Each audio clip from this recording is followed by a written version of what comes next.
Hey, I know how I do. Let's get it. Let's go. No time to waste. When street thugs get exposed by real fighters. Let's hear it. Yes. No, boy.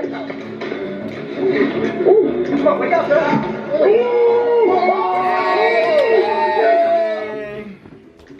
The streets work like the jungle. Survival of the fittest.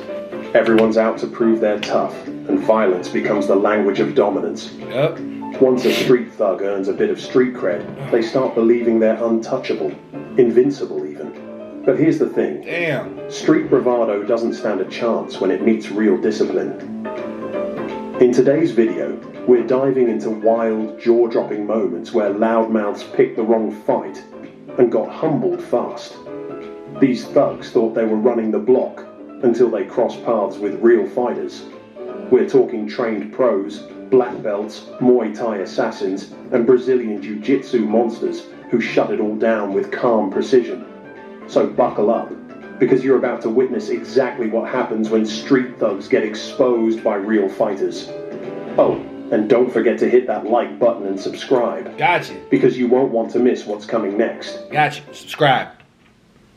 Kicking things off is a classic parking lot brawl, but this wasn't your average scuffle between hotheads. This one featured two very different fighters. One, a smaller, energetic street thug, who clearly thought he had something to prove. And the other? Built like a UFC dropout with the calm, focused stance of someone who knows how to hurt you. I guess we are about to find out how much that confidence helped him in the long run. From the jump, the street thug tried to play it smart by keeping distance, bouncing on his feet, trying to look like he had some skill. And for about 3 whole seconds, it worked. But then came the swing, which was wild, sloppy, desperate, and that was all the real fighter needed. In a flash, the trained fighter closed the gap, locked him down, and ended the illusion. No punches landed, no combos thrown, just pure grappling domination. The thug managed to break free once, briefly, before getting scooped and slammed with a suplex so clean, it probably gave him a flashback to every bad decision he ever made. By the time the crowd stepped in, it was too late. The damage was done. The street thug was sprawled out, dazed, broken, and probably reconsidering his entire life plan. Next on the list is a clip that's almost... You know, like I heard that most fights end up on the ground. That's why you gotta be careful when fighting. too wild to believe, but trust, it's real. It's true. This wasn't a street fight. This was a lesson served free of charge. You see, in communities with fighting gyms, there's always that one random dude who strolls in with a swollen ego and a face practically begging to get humbled. In this case, a cocky street thug in a black t-shirt walked into the wrong gym and challenged the coach. Bold move. But instead of stepping in himself, the coach looked at the guy and sent out a 15-year-old student to take care of business. Both fighters got geared up and the fight kicked off. For this fighting gym coach, it was just an opportunity to train his student, and his 15-year-old student was swinging hard. The young fighter was throwing some pretty dangerous punches at the street thug, leaving his cocky opponent on the defensive. The street thug tried to throw a couple of wide swings, but they were very pointless and sloppy, to say the least. The kid stayed calm, kept the pressure on, and picked his shots like a pro. Then, boom, one clean hit landed, and the thug hit the mat like a sack of broken pride. Lights out. Lesson learned. Regardless of the age difference, it was an expected end to this unexpected matchup. Moving on to the next clip in this video, here we have a couple's night out gone horribly wrong, or weirdly right. This fat ugly ass. No normal person would take their significant other on a walk in the downtown areas at night, unless you have the strength to actually hold your own against anyone who shows up. Facts. That was the case for this fighter. This is me. I'll take Mama Bear out anywhere. We good. We good. Who had gone out with his girlfriend and, on their way back, got confronted by your run-of-the-mill street thug. The street thug probably thought he was stronger and could squeeze some cash from the guy because the fighter looked smaller than him. Bro was in for a reality check. as instead of offering up his wallet to the street thug, the fighter squared up, ready for a fight. The fighter immediately jumped in with a powerful calf kick, and then followed up with a jumping downward punch that the street thug managed to dodge. But things weren't still looking good for him, especially with the fighter's girlfriend cheering him on like it's UFC fight night. Pressure? What pressure? The street thug was able to dodge some more punches, maybe out of sheer luck, but he also couldn't hit his opponent. Regardless, that didn't create a stalemate as the fighter went in for the kill, landing a punch on his opponent and leaving him so stunned he had to grab the fighter's shirt for balance.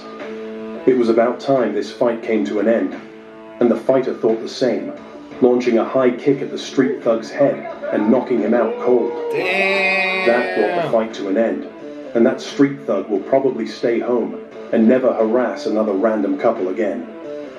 This next fight? Oh, it comes with a backstory. And let's just say, someone seriously messed with the wrong guy. If you know anything about the fight world, you've definitely heard of Dustin Poirier, former UFC lightweight champ, absolute beast in the octagon, and not someone you want to test in public. But apparently, that memo didn't reach a few unlucky street thugs at a local street party. Dustin was there, just chilling with his wife, when one of the thugs decided it'd be a genius idea to touch her and whisper in her ear. On the street, and my wife was leaning over a fence talking to somebody, and then guys from next door came over and like bent over her back while she was bending over and put his hand on her stomach and like started talking in her ear. And then, bro, You just saw red, huh? yeah, I ripped him off. I had a buddy of mine who fights. He started dropping this other guy's people left and right. Dude, I mean, dude, 100%. Every shot that landed, everybody. If you think you've seen it all with the last few clips, you are about to be shocked as we see a street thug ninja step into the ring. You heard that right. A self-proclaimed ninja walks off the street into a fighting gym where he decided, against his better judgment, to challenge Dominic Cruz, the first ever and former two-time UFC bantamweight champion. He was pretty confident in his ninjutsu and thought he stood a chance against an actual fighter, but he is about to learn the difference between fantasy and reality. The fight kicked off, and the ninja pulled off some dramatic pose before throwing a high kick at Cruz. That was a wrong move, as Cruz immediately tackled him down, but the ninja still tried to hang on. It almost looked like the ninja had a little idea about grappling as he continued to struggle. But that didn't last long, as Cruz took control of the match and put the ninja in a submission hold, forcing him to tap out. But the ninja wasn't done. He asked for another round. This time, Cruz dropped the playbook. He came in fast, landed a clean punch, and followed it up with a snapping high kick. The ninja stumbled, tried to recover, but Cruz kept the pressure on, pummeling him until the fantasy faded and reality hit. Hard. Hopefully, That doesn't seem thuggish. That just seemed like he was like, a very valuable that's like he just really wanted to give it a try. lesson on the difference between reality and his fantasies. Street thugs look strong until they come face to face with someone much tougher than them. At that point, all their confidence and strength go out the window. Some of them still require a gentle experience on where they stand, and there are real fighters to help with that. So, what do you think about these fights? Yeah, I think the last one, the dude just wanted to give it a try. I mean, and most people do want to get in the ring and try to see if they could actually hang with an MMA fighter. If you can't, you can't. But I don't know. I don't think that was I don't think they were trying to be an asshole to that guy. I think he was just trying to see, like, but ninjutsu is definitely good karate because it's all about pressure points. So if you know ninjutsu, you can get pretty far. But MMA fighters are trained with ground and pound, all kind of stuff like that. You're not really trained that much with ground and pound with ninjutsu. But it seemed as though the guy kind of knew a little bit of it. But I mean, that was pretty good. I like that. Y'all tell me if y'all think. Or tell me what y'all think. I'm out.